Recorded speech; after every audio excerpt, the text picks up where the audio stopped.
캐나다 보건당국이 27일 12세 이상 17세 이하 청소년들에게 모더나 코로나19 백신 접종을 허가하였습니다.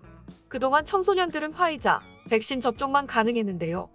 이제 모더나 백신이 추가되며 청소년들을 위한 백신 공급도 한결 더 수월해졌습니다. 캐나다 보건당국은 자료들을 철저하고 면밀하게 검토한 결과 12세 이상 17세 이하 청소년들에게도 모더나 백신이 안전하고 코로나19 바이러스를 예방할 수 있다고 결론이나 이와 같이 사용 승인을 허가하게 되었다고 전했습니다. 이어 혹여 예기치 못한 변수가 청소년 접종 시에 발생한다면 즉각 대응할 수 있도록 앞으로도 계속 예의주시할 것이라고 전했습니다. 한편 화이자의 경우 16세 이상부터 백신 접종이 가능했으나 지난 4월 12세 이상으로 접종 연령대 확장을 신청해 지난 5월 승인을 받은 바 있습니다. 다음 뉴스입니다. 영국을 여행하는 캐나다인들은 월요일부터 코로나 바이러스 2차 예방접종과 관계없이 격리를 할 필요가 없어졌습니다. 영국 교통부는 캐나다와 다른 국가들이 영국의 공중보건에 낮은 위험을 제기하는 방문객으로 녹색 목록으로 전환했다고 밝혔습니다. 이로써 캐나다에서 온 여행자들은 영국으로 출발하기 전 3일 이내에 그리고 도착 후 2일 이내에 코로나 바이러스 검사를 받아야 한다고 전했습니다. 변경 사항은 월요일부터 적용되며 캐나다를 포함한 덴마크, 핀란드, 리히텐슈타인, 리투아니아, 스위스 및 아조레스 제도가 포함되었습니다. 반대로 태국과 몬테네그로는 적색 목록에 추가되었다고 덧붙였습니다. 영국계 캐나다인은 캐나다 인구의 많은 부분을 차지하고 있습니다. 2016년 인구조사에 따르면 캐나다 인구의 32.5%가 영국 제도 출신이며 영국 출신 630만 명, 스코틀랜드 출신 480만 명, 아일랜드 출신이 460만 명으로 나타났습니다. 다음 뉴스입니다. 9월 1일부터 퀘벡주 코로나19 백신 여권 제도가 시행되는 가운데 많은 퀘벡주 주민들이 서둘러 백신 여권 앱을 다운받고 있습니다. 퀘벡주 보건당국에 따르면 해당 앱은 백신 접종 인증 QR코드를 만들어주는 것으로 알려졌습니다. 이제 9월 1일부터는 해당 앱을 사용해 본인이 백신 접종을 마쳤다는 인증을 해야만 공공시설을 이용할 수 있습니다. 퀘벡주는 백신 여권 제도는 제4차 유행을 락다운 없이 잘 이겨내기 위해 꼭 필요한 수단이라며 경제와 보건 모두를 챙기기 위해서 내린 결정이니 모두 잘 따라주시기 바란다고 전했습니다. 퀘벡주 백신 여권이 있어야 이용할 수 있는 공공시설로는 식당, 술집, 헬스장, 영화관, 박물관 등이 있으며 기타 축제나 이벤트 등도 백신 인증이 되지 않으면 참석할 수 없습니다. 퀘벡주 백신 여권 앱은 백시코드라는 이름으로 iOS 및 안드로이드에서 다운받을 수 있으며 해당 앱은 이름, 생년월일, 그리고 백신 접종 상태 정보를 기록을 갖고 있게 됩니다. 식당, 술집 등의 사업체들은 백시코드 버라이피라는 앱을 받아 방문객들의 QR코드를 스캔해 백신 접종 상태를 확인하고 입장을 시켜야 합니다. 퀘벡주 주민이 아니거나 해외에서 온 방문객의 경우 해당 주 정부 또는 국가정부에서 발급한 백신 인증서와 주소를 증명해야 공공시설 이용이 가능합니다. 다음 뉴스입니다. BC 페리 및 BC 교통도 마스크 의무 착용 제도를 다시 도입한다고 밝혔습니다. 해당 의무 착용 제도는 지난 24일 보니 헨리 BC주 보건관이 12세 이상은 백신 접종 여부와 관계없이 모든 실내 공공시설을 이용할 때는 마스크 착용을 반드시 해야 한다고 발표한 뒤에 공표되었습니다. BC 페리의 경우 마스크는 선박은 물론 터미널 안에서도 반드시 착용해야 합니다.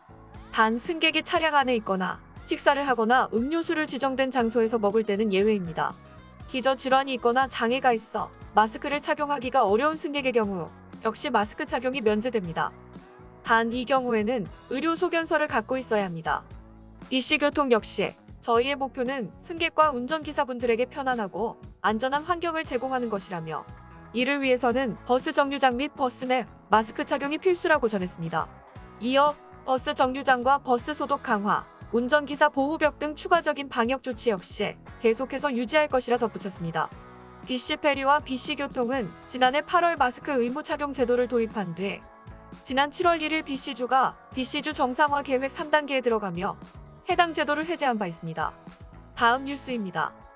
BC주 정부가 최근 코로나19 백신 접종 등록 및 예약 수가 폭증했다는 소식입니다.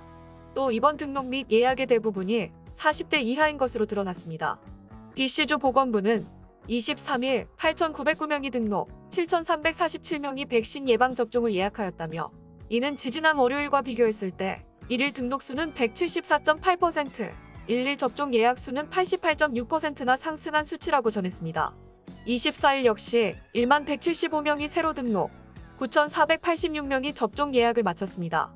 전주 대비 각각 201.3%, 124.4%나 상승하였습니다.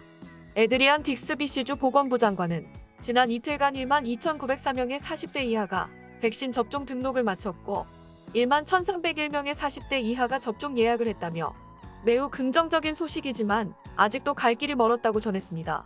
이러한 등록 및 예약 건수 폭증은 BC주 정부가 백신 카드 제도를 도입한다는 뉴스를 발표한 영향인 것으로 분석됩니다.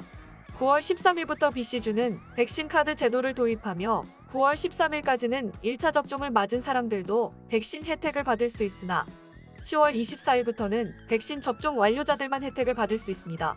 백신 카드는 식당 내 식사, 술집, 콘서트, 영화관 등 각종 실내 시설 및 사람들이 많이 모이는 이벤트에 참여할 때 반드시 보여야 하는 백신 접종 완료 인증서로 12세 이상은 백신 카드가 없다면 해당 시설이나 이벤트를 이용할 수 없습니다. 다음 뉴스입니다.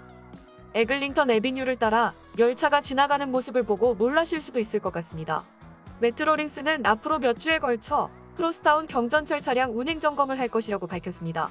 브레이크 점검, 가속 점검, 동시 차량 테스트가 수행될 예정입니다. 6대의 경전철 차량들은 올가을까지 테스트를 완료한 후 다시 유지 보수 저장 시설로 복귀될 예정입니다. 또한 메트로링스 측은 이 지역 주변의 보행자, 자동차 및 자전거 운전자들에게 공사 현장을 지날 때 각별히 안전에 유의하라고 강조했습니다. 에글링턴 크로스타운 LRT는 2022년 5호선으로 개통될 예정이며 토론토 동부와 서부 미드타운 사이를 최대 60% 더 빠르게 이동할 수 있습니다. 에글링턴 애비뉴를 따라 25개의 역이 들어서 54개의 버스 노선, 3개의 TTC 환승역, 심지어 고 라인까지 연결됩니다. 다음 뉴스입니다. 지난밤 노스욕의 지하철 1호선 핀치역에서 한 남성이 칼에 찔리는 사건이 발생했습니다. 토론토 경찰은 금요일 새벽 12시 30분경 해당 사건이 접수되었다고 밝혔는데요. 경찰에 따르면 피해자는 자상을 입은 채 발견됐으며 중상이지만 생명에는 지장이 없는 상태로 병원으로 이송됐다고 전했습니다. 경찰은 곧바로 용의자의 위치를 파악하고 체포했으며 체포 당시 현장에서 칼이 회수되었다고 밝혔습니다. 경찰은 피해자와 용의자가 서로 모르는 사이이며 그들이 역을 나가던 당시 부딪혔고 용의자는 피해자와 대치하다 흉기로 찔렀다고 상황을 설명했습니다. 용의자는 20대로 폭행죄로 처벌될 예정입니다.